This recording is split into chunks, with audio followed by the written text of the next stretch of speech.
Hello friends, welcome to my channel.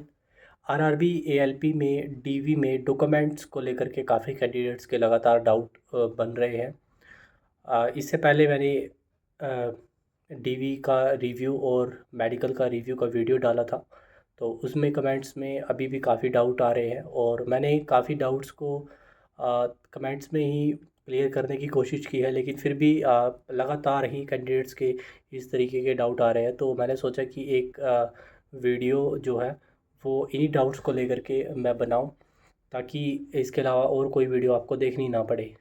तो चलिए एक एक करके हम सारे डाउट्स को देखते हैं। तो सबसे पहले जो डाउट रहता है वो यही है कि डीवी में डीवी जो पोर्टल बना हुआ है वहाँ पे हमें कब तक अपने डॉक्यूमेंट अपलोड करने हैं। तो देखिए, जिस दिन आपका डीवी है तो आप उस दिन भी आप वहाँ पे जा कर के भी आप डॉक्यूमेंट अपलोड कर सकते हो। तो उसके लिए आपको इतना डरने की ज़रूरत नहीं है कि मेरे डॉक्यूमेंट अपलोड नहीं हुए तो क्या होगा। ऐसा कुछ नहीं होता, क्योंकि इसका मतलब ये हो जाता है कि डीवी पोर्टल पे आप डॉक्यूमेंट अपलोड कर दोगे यहाँ से, तो वहाँ पे जाके आपको समय कम लगेगा। ठीक है, यही बस इसका मतलब इतना ही रहता है, क्योंकि डॉक्यूमेंट तो आपको अपलोड करना ही है। आप यहाँ करो वहाँ करो, अगर वहाँ करोगे तो आपका टाइम उसमें जाएगा। ठीक है, तो फिर आपकी बाकी की जो चीज़ें हैं बायोमेट्रिक और ये सब, वो थोड़ा लेट हो जाएगी। तो इसलिए पहले डॉक्यूमेंट अपलोड करने को बोला जाता है।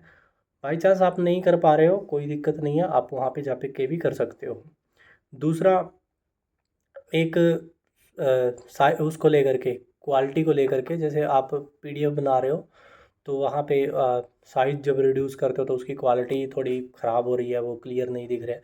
तो उसको लेकर के भी काफ़ी कैंडिडेट्स का डाउट है कि वो पीडीएफ कैसे बनाए जिसपे क्लियर दिखे। तो उसके लिए आप क्या कर सकते हो कि आप जब अपने डॉक्यूमेंट्स की फ़ोटो क्लिक कर रहे हो फ़ोन में, तो वो फ़ोटो आप डे लाइट में क्लिक करो। आप किसी रूम में बैठ कर के यहाँ पे ऐसे फ़ोटो क्लिक ना करो, उससे फ़ोटो की क्वालिटी उतनी अच्छी नहीं आती है। तो आप जब डे लाइट में फ़ोटो क्लिक करोगे, तो डे लाइट में बिल्कुल ऐसा नहीं है कि आप सूरज के सामने बैठ जाओ, थोड़ी छाँव में कहीं बैठ कर के, छाँव में बैठ कर के क्लिक कर सकते हो, तो उससे फ़ोटो की क्वालिटी बहुत अच्छी आएगी। और फिर डॉक स्कैनर एक ऐप है, तो वहाँ पे जा कर के आप उसकी पीडीएफ बनाओ। उस पीडीएफ को बनाने के बाद एक ऐप होती है PI7, आप लिखोगे गूगल पे PI7, तो PI7 पीडीएफ लिख देना। तो उस ऐप पे जा कर के आपको इसका साइज़ रिड्यूस करना। आप दूसरी ऐप यूज़ कर रहे होगे लाइक आई लव पीडीएफ वगैरह ये सब, तो उन पे क्वालिटी थोड़ा सा फ़र्क पड़ता है, मैंने देखा है। लेकिन जब आप PI7 पीडीएफ पे बनाओगे तो आपको बिल्कुल ही क्लियर क्वालिटी का पीडीएफ मिलेगा। और उस वेबसाइट का लिंक मैं आपको डिस्क्रिप्शन में दे भी दूंगा, तो आप वहाँ से जा कर के बना सकते हो। उसके बाद डाउट ये है कि कितने साइज़ में हमें ये अपलोड करना है, 300 KB, 500 KB, या उससे ज़्यादा में भी कर सकते हैं नहीं। तो देखिए, जो आपकी इसमें एक एडिशनल के नाम से आपका एक वो आएगा, कॉलम आएगा। तो एडिशनल में जितने आपके डॉक्यूमेंट्स आएंगे, वो आगे मैं बताऊंगा कौन कौन से डॉक्यूमेंट आपको एडिशनल में करने हैं। तो एडिशनल में जो भी डॉक्यूमेंट्स आएंगे, वो डॉक्यूमेंट आपके 1000 KB तक आप पीडीएफ उनकी बना सकते हो। ठीक है, उसके अलावा आपकी जो 10th की मार्कशीट है, कम्युनिटी सर्टिफिकेट है, या डिग्री डिप्लोमा जो भी है, ये सब आपके रहने वाले हैं 300 KB में। फ़ोटो और सिग्नेचर भी आपका 300 KB के अंदर अंदर ही अपलोड आपको करना है। अब बात आती है जेपीजी या पीडीएफ किस फॉर्मेट में हमें अपलोड करना है। तो जो सिंगल पेज है, मान लो कोई सिंगल फ़ोटो है, तो आप उसको जेपीजी में भी कर सकते हो और उसको पीडीएफ भी बना सकते हो। ठीक है, लेकिन जो एक से ज़्यादा है वो उनकी आपको पीडीएफ बनानी रहेगी। ठीक है, अब बात करते हैं सर्टिफिकेट्स की। कौन कौन से, एक सर्टिफिकेट को लेकर के ये है कि कई कैंडिडेट ऐसे हैं जिन्होंने अलग अलग बोर्ड से, जैसे कोई यूपी बोर्ड है, बिहार बोर्ड है, वहाँ पे सर्टिफिकेट भी मिलता है, मार्कशीट भी मिलती है। कईयों को नहीं मिलता, जैसे सीबीएसई में नहीं मिलता, हरियाणा बोर्ड में नहीं मिलता, वहाँ पे एक ही मिलता है। तो आपको ये देखना है कि आपको जो मिला है मार्कशीट, अगर आपको मिली है तो उस पर ये लिखा रहेगा मार्कशीट कम सर्टिफिकेट, तो वो दोनों का काम आपका करेगी। ठीक है, मार्कशीट का काम भी वही करेगी, सर्टिफिकेट का काम भी यही करेगी। तो उसके लिए आपको घबराने की ज़रूरत नहीं है कि मेरे पास सर्टिफिकेट नहीं है, तो सर्टिफिकेट की ज़रूरत आपको नहीं है, आपके मार्कशीट ही वो दोनों चीज़ों का काम कर देगी। ठीक है, अब बात करते हैं डॉक्यूमेंट कौन कौन से अपलोड करने हैं। सबसे पहले बात करते हैं 10th की। तो 10th की आपकी अगर मार्कशीट और सर्टिफिकेट दोनों एक है तो वो अपलोड कर दीजिए आप। और उसके बाद बात आती है उसकी डेट की। तो एक होती है इशू डेट और एक होती है रिजल्ट डिक्लेरेशन डेट। तो 10th, 12th में आपको जो आपकी इशू डेट है वही आपकी रिज़ल्ट डिक्लेरेशन डेट में आपको भरनी है। ठीक है। अब बात करते हैं डिग्री की। जब आप डिग्री वाला अपलोड करोगे, डिग्री डिप्लोमा जो भी है, तो वो जब अपलोड करोगे उसमें जो इशू डेट है वो तो उसके ऊपर लिखी रहेगी, लेकिन जो रिज़ल्ट डिक्लेरेशन डेट है वो आपको वो वाली डालनी है जो आपका फाइनल सेमेस्टर की जो मार्कशीट होगी उसके ऊपर जो डेट लिखी होगी, तो वो डेट आप वहाँ पे उसमें डाल सकते हो। ठीक है। तो अब बात करते हैं कम्युनिटी सर्टिफिकेट। तो कम्युनिटी सर्टिफिकेट में देखो, आपको दोनों चाहिए होंगे। जो आपने फॉर्म भरा था, जिस 2023-24 जब भी फॉर्म भरा था, तो वो वाला भी चाहिए होगा, और जो लेटेस्ट है वो भी चाहिए होगा। ये दोनों कब चाहिए होते हैं? जब अगर आप ओबीसी या फिर आप ईडब्ल्यूएस से हो। लेकिन अगर आप एससी एसटी से हो तो अब वो तो आपका उसमें ऐसे ये फाइनेंशियल ईयर का ये कोई उसमें इशू नहीं रहता, तो वो आपका कभी कभी होगा, वो चल जाएगा। ठीक है। अच्छा, उसमें अभी ये रहता है कईयों के पास, कई कैंडिडेट ऐसा बोल रहे हैं कि हमारे पास एक ही सर्टिफिकेट है जो पुराना था, नए वाला नहीं बना है। तो देखो, नए वाला भी आपको चाहिए होगा। अगर आपके पास नए वाला नहीं है तो फिर वो आपको टाइम देंगे। आज कल में एक कैंडिडेट के साथ ऐसा हुआ था कि उसके पास नया सर्टिफिकेट नहीं था, तो उसको नया बनवाने के लिए 15 दिन का टाइम दिया है। तो उसका 13 को फिर से उसको 13 नवंबर को डीवी के लिए बुलाया है। तो ऐसे में आपको दिक्कत हो सकती है अगर आपके पास नया नहीं है। ठीक है। तो और कुछ कैंडिडेट ऐसे हैं जिसके पास पुराना नहीं है, उनके पास नया है। तो अगर आपके पास नया है तो आप नया अपलोड कर दो। हो सकता है नए के केस में आपको वो फिर दोबारा बनवाने को ना बोले, क्योंकि पुराना तो आप बनवा ही नहीं सकते हो। ठीक है। तो लेकिन नया बनवा सकते हो, तो इसलिए वो नए के लिए आपको टाइम देते हैं कि नया बनवा के लेके आओ। तो ये रहता है। क्योंकि मैंने एक दो कैंडिडेट ऐसे देखे हैं जिसके पास पुराना नहीं था ओबीसी का, उन्होंने नया अपलोड किया और उनका डीवी हो गया। ठीक है। तो ये रहेगा डीवी के लिए। और बाकी कम्युनिटी सर्टिफिकेट का हो गया। अब उसके बाद बात करते हैं semester wise marksheet. Semester wise marksheet में कई कैंडिडेट ये बोल रहे हैं कि हमारे जो यूनिवर्सिटी है, बोर्ड है, जो भी है डिग्री डिप्लोमा का, वो सेमेस्टर वाइज मार्कशीट नहीं देता है। तो हम क्या करें?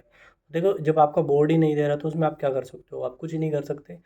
तो लेकिन दिक्कत तब आती है जब आपका बोर्ड अगर वो दे रहा होगा, सेमेस्टर वाइज मार्कशीट दे रहा होगा, लेकिन आपके पास सेमेस्टर वाइज मार्कशीट नहीं है, तब दिक्कत है। लेकिन अगर आपका बोर्ड ही नहीं दे रहा, यूनिवर्सिटी नहीं दे रही, तब आपको कोई दिक्कत नहीं है। क्योंकि एक कैंडिडेट का ऐसे कमेंट आया था कि उसके पास सारे सेमेस्टर्स की मार्कशीट है लेकिन पहले सेमेस्टर की मार्कशीट नहीं है। तो देखो, वो एक इशू ज़रूर क्रिएट करेगा, क्योंकि उसके पास बाकी सेमेस्टर की है और पहले सेमेस्टर की नहीं है। तो ऐसे में आपको मार्कशीट ज़रूर चाहिए होगी, और उनकी आप एक पीडीएफ बना करके वो आप एडिशनल में डाल सकते हो। और वहाँ पे आपको जो रिज़ल्ट डेट लिखोगे आप, या जो भी इशू डेट होगी उसमें, तो वो आप लिख सकते हो जो फाइनल सेमेस्टर पे लिखी रहेगी, वो वाली डेट आप वहाँ पे डाल देना। ठीक है। बस। उसके अलावा आपका जो आधार आधार कार्ड है वो भी आपका एडिशनल में जाएगा। और एडिशनल में जैसे आपका ईडब्ल्यूएस का सर्टिफिकेट है, तो एक का तो आपका एक सर्टिफिकेट तो आपका कम्युनिटी में चला जाएगा, और जो आपका लेटेस्ट वाला होगा वो भी आप जो है एडिशनल में अपलोड कर सकते हो। अब ओबीसी एनसीएल के कुछ कैंडिडेट ऐसे हैं जिन्होंने यूआर से क्वालिफाई किया है फाइनल कट ऑफ, और उनका जो पोर्टल है वहाँ पे उनका कम्युनिटी सर्टिफिकेट का ऑप्शन ही नहीं आ रहा है अपलोड करने का। तो उनके लिए वहाँ पे इंस्ट्रक्शंस थी कि आपको अपना कम्युनिटी सर्टिफिकेट एडिशनल में अपलोड करना। तो ऐसे कैंडिडेट अपना एडिशनल में अपलोड कर सकते हैं। ठीक है। अब बात करते हैं ईबीसी। ईबीसी जो सर्टिफिकेट था, जो इकोनॉमिकल बैकवर्ड क्लास थी, जैसे जिनको फ़ीस कंसेशन मिला था, फ़ीस में उनको छूट मिली थी, तो उनके लिए वो सर्टिफिकेट बहुत ज़्यादा ज़रूरी है। उनके लिए उनको कोई टाइम भी नहीं दिया जाएगा, कुछ नहीं दिया जाएगा। कई कैंडिडेट ऐसे आए हैं अलग अलग जोन से, ऐसा पता चल रहा है कि उनको, जिसके पास वो सर्टिफिकेट नहीं था, तो उनको सीधा बाहर ही कर रहे हैं। तो ऐसे में अगर आपने ईडब्ल्यूएस ईबीसी से अगर आपने फॉर्म भरा है, तो आप वो सर्टिफिकेट आपको बिल्कुल ज़रूर चाहिए, कंपलसरी चाहिए। अब बात करते हैं एनओसी की। तो एनओसी के लिए देखो, एनओसी ज़रूर चाहिए, इसमें कोई वो नहीं है कि आपको एनओसी के बिना काम चल जाएगा। लेकिन कई कैंडिडेट ऐसा बोल रहे हैं कि उनकी एनओसी पे जो जॉइनिंग डेट है वो डेट मेंशन नहीं है। तो ऐसे में आप क्या कर सकते हो? तो ऐसे में आप अगर फिर से आपको एनओसी मिल सकती है तो आप एनओसी ले लो जिस पे जॉइनिंग डेट लिखी हो। लेकिन अगर एनओसी नहीं है, मिल पाती है, तो आप अपने साथ अपना जॉइनिंग लेटर लेकर के जा सकते हो। तो हो सकता है वहाँ पे आपको एक्सेप्ट कर ले वो चीज़। और अगर नहीं भी करते हैं तो उसके लिए फिर आपको टाइम दे दिया जाएगा, ऐसे नहीं है कि आपको बाहर कर दिया जाएगा। लेकिन अगर आपके पास जॉइनिंग एनओसी है ही नहीं, तब आपको थोड़ी दिक्कत आ सकती है। तो यही सब डॉक्यूमेंट है, इसके अलावा कोई भी ऐसा डॉक्यूमेंट नहीं है। हाँ, कहीं एक ये भी इशू आता है कि आधार कार्ड में कईयों का फादर नेम में थोड़ा मिस्टेक है, तो उसके लिए क्या किया जाए। तो जैसे अगर आपके कोई स्पेस का इशू है, जैसे फादर नेम में स्पेस, आधार कार्ड में स्पेस नहीं है, बाकी डॉक्यूमेंट में स्पेस है, तो उसके लिए आपका ऐसे भी चल जाएगा, तो कोई एफिडेविट की ज़रूरत नहीं है। लेकिन कई बार ऐसा होता है कि जैसे आपका कोई आपके नाम में ऐसे एक कैंडिडेट था जिसका आधार कार्ड में सरनेम था खुद के नाम में और बाकी किसी डॉक्यूमेंट में सरनेम नहीं था, तो उसने अपना एफिडेविट बनवा लिया था और वो उसका एफिडेविट चल गया था, उसको कोई दिक्कत नहीं हुई। तो आधार कार्ड में अगर आपका या किसी भी डॉक्यूमेंट में और आपका कोई नाम में गलती है, तो आप उसका ज़रूर एफिडेविट बनवा लीजिए। वहाँ से भी एफिडेविट बन जाएगा, लेकिन वहाँ पे जो भोपाल में कोर्ट है वो, या आप किसी भी जोन से रहोगे, तो अगर आप वहाँ पे कोर्ट में जाओगे फिर वही आपका 1 डेढ़ घंटे का टाइम वहाँ पे लग जाएगा, और फिर आपका डीवी उतना ही डिले होगा, और फिर मेडिकल के लिए आपको अदर सिटी में भेजा जाता है, तो वहाँ पे आपको काफ़ी परेशानी आएगी, क्योंकि आपका पूरा प्रोसेस उससे लेट हो जाएगा। ठीक है। तो ऐसे में आप कोशिश करो कि आप अपना जो भी आपको एफिडेविट वगैरह बनवाना, तो आप पहले से ही आप उसको रेडी रखो। तो यही सारे डाउट थे, जो कि लगातार कॉमन डाउट के तौर पे देखने को मिल रहे थे कमेंट्स में। तो आई होप कि आप सभी के डाउट मैक्सिमम क्लियर हो चुके होंगे।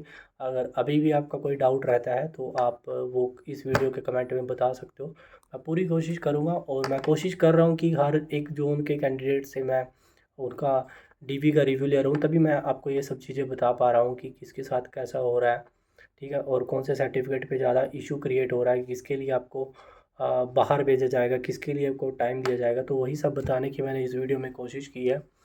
तो अगर आपको ये वीडियो अच्छी लगे तो आप वीडियो को लाइक कर सकते हो, चैनल को सब्सक्राइब कर दो, ताकि इन फ्यूचर और भी मैं ऐसी ऐसी वीडियो लेकर के आऊँगा जब तक ये डीवी और मेडिकल चल रहा है, ताकि आपको किसी भी तरह की कोई दिक्कत ना आए डीवी में और मेडिकल में। ठीक है। Thank you.